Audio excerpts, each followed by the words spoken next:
Greetings from the End of the Kingdom, Series 7, Episode 8. And we've arrived at the last episode. Now, originally I had planned to do 9 episodes, and the 9th episode would have been from home. But we're still here in the New Forest, and it is the 9th day, it's the final day, and I didn't record an episode last night, but I was so tired after the long drive yesterday that I decided that to not actually bother recording an 8th, because I just didn't have the energy or the gumption to do it. So I decided to give it a miss and to cap it at 8, and also because the 9th episode would have come from home, so it really wouldn't have been from the End of the Kingdom. And admittedly, I appreciate that this episode also isn't from the End of the Kingdom either. It's literally just from the New Forest. And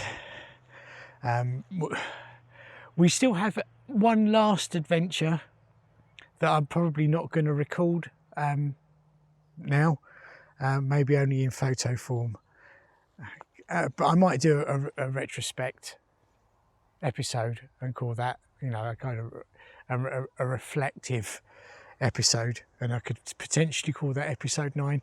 I don't know, but anyway, or maybe I will, but I won't sort of do too much of that in this. So yesterday morning we got up, and at Land's End, well, for me it was a good night's sleep, and it was probably the first night's sleep in a tent this holiday that was quite comfortable. It wasn't cold, I was warm enough, the ground was flat enough, it was really quite pleasant. Lucas said he wasn't cold, but he also wasn't like hot or warm. I think, I don't know, he was somewhere in between, so it wasn't especially uncomfortable for him, but not amazingly so also.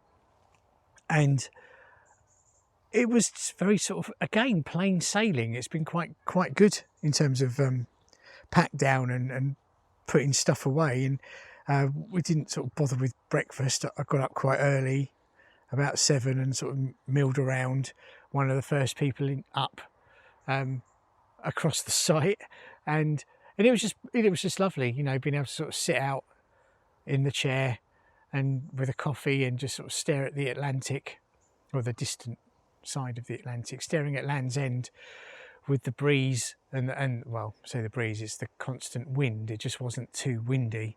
But one thing I noticed is once I pegged out the tent the night before properly, it stopped flapping about, obviously, and it was comfortable.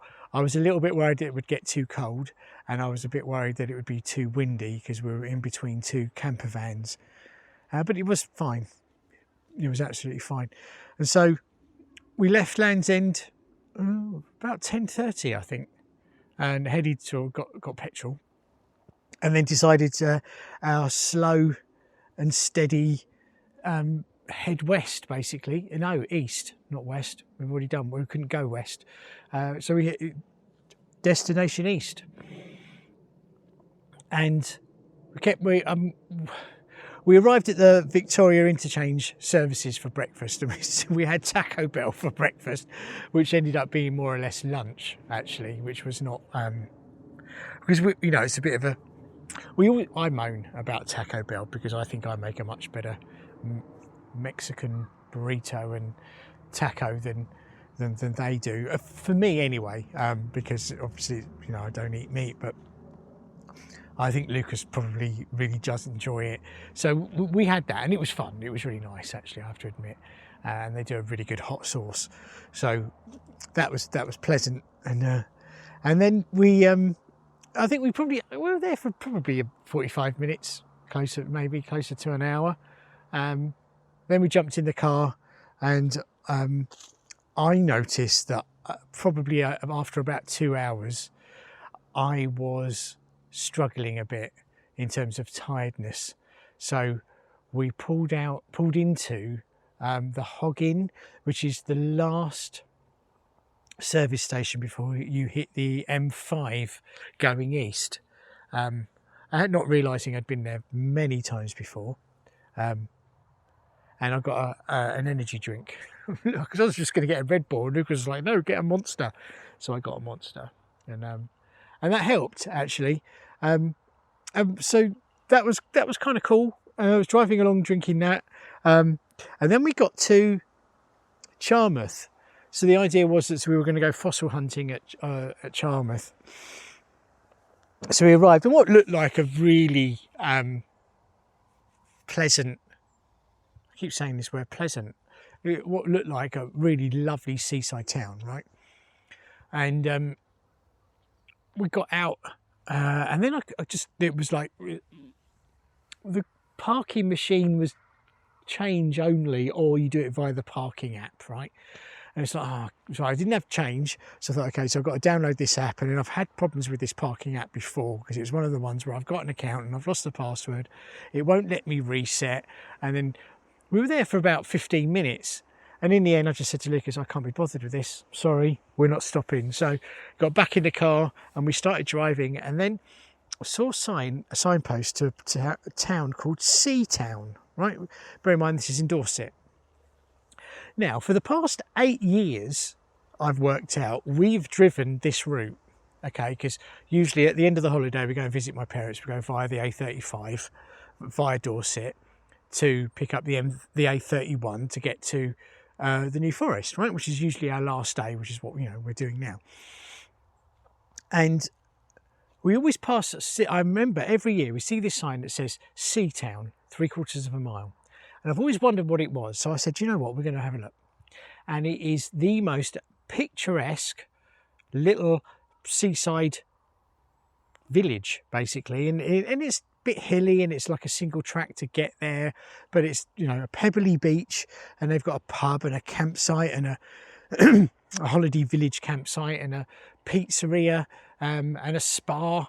And so I was thinking, actually, I'm starting to think that this could potentially be a new destination for us, because we were looking for somewhere in Dorset that was kind of, not too far, but not, so far that it's kind of like we might as well just go to Cornwall, we're going that far kind of thing. And I think we found it. So we ended up staying there for an hour. Lucas tried to get me to bury him in the pebble because it's a pebbly beach, We found a few stones. I don't know if they're actually fossils. They look like they could be. I didn't have my glasses, and I'll wait till I get home to have a proper look with a magnifying glass and stuff to see what's actually in the rock. But it was a really, really nice time. The only downside was they charged me £8 for parking, which is fine if you're parking all day. That's actually quite reasonable. That's not necessarily a huge charge, yeah. But if you're only there for an hour, £8 is ridiculous. So I kind of felt robbed because I thought it was only £4. But anyway, that particular time was absolutely worth it. Then we drove off, left there, and we went to Poundbury. Now, if you know what Poundbury is, it's a new town next to Dorchester, which was commissioned by Charles III, our current king. I don't like saying that actually, because I'm not a royalist, I'm a Republican. But anyway, he commissioned this town, and I didn't say anything to Lucas, but I've been before, and I've already got I'll share my views in a second. And I was driving around, I was saying to Lucas, like, look at the architecture. It's a new town designed in the old style, a sort of very sort of classical Georgian Victorian type thing. And he was like, yeah. And he was like, yeah, it's kind of like, it's got no sort of feeling to it. And I thought that's interesting that he said that, because I said that as well when I first went. It's utterly soulless. And he said, yeah, it kind of looks like it's fake. And I was like, yeah, there we go. So anyway, we went there, and then we went to the Queen Mother Square, and I took pictures. And then there's the Butter Market, which was, but it kind of feels like a pop-up town, like it sort of shouldn't be there kind of thing. But it is there, but it shouldn't be. Anyway, it's worth going to have a look. They've got a little Waitrose if you decide you want a meal deal. We didn't actually in the end. I was going to, but we didn't. And then we got here. We arrived here at the New Forest, set up the tent in really quick time. Actually, it didn't take any time at all. And then we had our second bit of sin for the day, which was we went to McDonald's, and well, yeah, I had no energy whatsoever to cook. And I mean, usually when we do a drive from Land's End to the New Forest, we leave about 6 a.m. and then we're sort of here by late morning, sort of around 11 o'clock. But it's leaving at 10:30 and then stopping 3 or 4 times for a significant amount of time, I should add. We didn't get here till 4:30, 5 o'clock. By the time we set up the tent, it was sort of 5:30, and we sort of got ourselves together to get in the car. It was kind of 5:45, and it was just a very long day. Certainly something more so than what we're used to, because I think normally what we do is I get to my mum's and then I sort of pass out on the sofa. Well, actually, no, we usually have a shower and then I pass out on the sofa. But we had the time yesterday to do all of that at Land's End, of the shower and the stuff like that. So we did all of that. So didn't need to do it here, thankfully, which then brings me on to this spot, right? So we're at the youth hostel in New Forest. I opted for this because usually I feel that youth hostels are fairly good value for money. I've been a member now for 10 years, I think, and ordinarily I would say yes, they are. I mean, each one is different. You have to, each youth hostel is different. None are the same. They're not like a homogenous. I mean, there's a kind of like a homogenous brand, but they're not all the same. They're each individual. The last time I stayed here was April 2025, I think, just before Easter. And I think it was when Lucas was in, where was it? Lucas was heading to Florida. And I was down here visiting my mum. And I remember being in my tent and my sister phoning me to say that my brother was terminally ill. And I remember sitting in the tent being really shocked and thinking, well, that's just killed my trip. Because it's all about me, obviously. That's just killed the trip.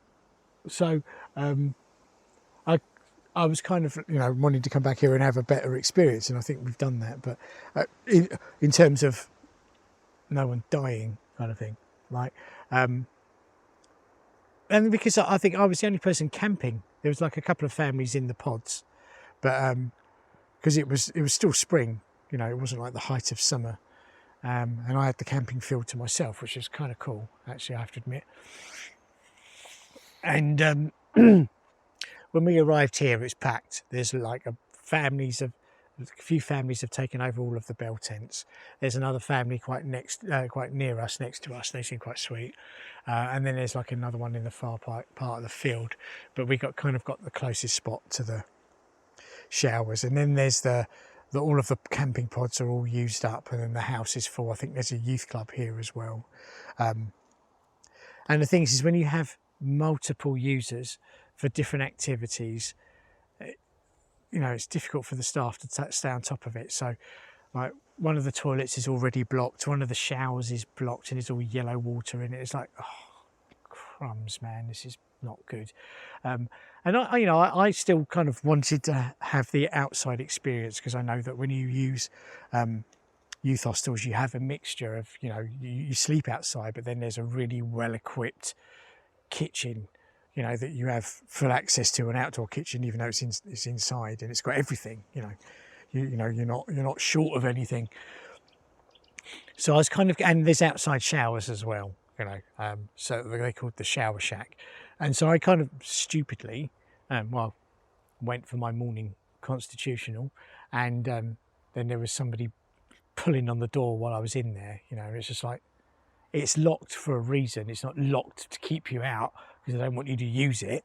It's locked because I'm in here in a vulnerable position. So I had to say occupied. So they buggered off, You think pulling on it a couple of times, you'd work that out. Excuse me. And then So I went to use the outside shower, which they call the shower shack, and it's like, oh, wonderfully hot showers outside. There was no heat in that water whatsoever. So, I mean, it didn't bother me too much because once you get accustomed to a cold shower, it's fine. But it was a cold shower. There's no two ways about it. There was no warmth in it whatsoever. So I just had to live with that. And also, spoiled in terms of like, sorry, just got attacked by a fly. Morgan Porth, the showers are great, or good. Sorry, not great. They were good. And then Land's End with the rain showers, absolutely spoilt there, both from the point of view of the pod and the campsite showers section. And here it was like a trickle of sort of cold water coming out. Felt like I had to run round it just to get all the soap off me. So I was not pleased with that. I mean, I can't say that they're a friendly bunch here. They're not, actually. There's a couple of guys that seem okay, said hello and stuff. But it's groups that have dominated the space. So yeah. So that's our morning. I've left Lucas sleeping because I thought there's no point in getting him up yet. We haven't got to be at my mum's until 10:30. So since I got up at the crack of dawn, I've already packed my stuff away and just left him in the space. And I thought, well, I'll come and record a podcast, and now I've got time to edit it and upload it, and well, not edit it because none of these are edited, actually. I should point this out. So just so you know, everything that you're hearing is off the cuff and unedited. So it's not like I sit here and script them. I have an idea of what I'm going to say, but I don't sort of spend time and cut bits and pieces out at all. That's kind of not what this is at all. That's, So I'm all ready. I'm going to go make myself a coffee and do some writing, perhaps, and then sort of wait for Lucas to stir or rouse him a bit now, and then we'll start the pack down for the final time on this adventure. Because I'm going to have to sort of do the debrief kit, of go through all the kit and clean out all the tent and do all of that stuff. At some point over the next couple of days, probably tomorrow if I've got time. Could do with a rest, actually. So we'll see. Maybe I won't record it episode 9 tonight. If I do one, maybe I'll do it tomorrow. We'll see. But so the rest of the day, we get to my parents. We're going to have breakfast, which I'm really looking forward to. I'm not going to lie, actually. Mum's home cooked food is really something else, so I'm looking forward to that. And then we're off to a water park. Now, it was really cloudy when I woke up this morning, and I wasn't sure necessarily about the weather. It certainly wasn't cold at all or anything like that. It was absolutely fine, but I thought, is it water park weather? But then I thought, well, I've had a cold shower, so I'm probably used to it and ready for it now. So, that said, I'm going to say water park. What I actually mean is it's not like slides and stuff. It's water adventure where you get to run about on different apparatus. So anyway, and then, we are, compared to being at the end of the kingdom, we are 2 hours away from home. So, I mean, I'm expecting a bit of traffic as there always is around the M4, but in theory, it should be okay. It's not going to be too taxing. It'd be exhausting doing the water thing because I'm ever so slightly unfit. Well, not as fit as I was the last time I did it, which was about 2 years ago. But I'm looking forward to it, actually, this last day. So yeah, maybe I was completely inaccurate about this being the last episode. I think I should do an episode 9, and I think I'm really pleased because I've done this over a period of 8 days, with one exception of one episode not being published on the day.